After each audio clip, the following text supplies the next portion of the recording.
Messi আছেন যেখানে, Rodrigo দি পলও সেখানে। প্রতিপক্ষের আঘাত থেকে তার দায়িত্ব মেসিকে সেভ করা। তাকে এবার প্রস্তাব দিতে যাচ্ছে ইন্টার মায়ামি। মেসির সাথে এক দলে খেলার প্রস্তাব পেয়ে কি করবেন দিপল? সেটা ফিরিয়ে দিবেন নাকি রুখে নেবেন?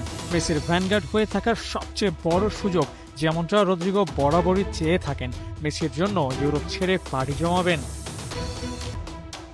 হতে পারে যে কোনো কিছু। মেসির প্রতি দিপলের মুগ্ধতার কথা নতুন করে আর না বললেও চলে।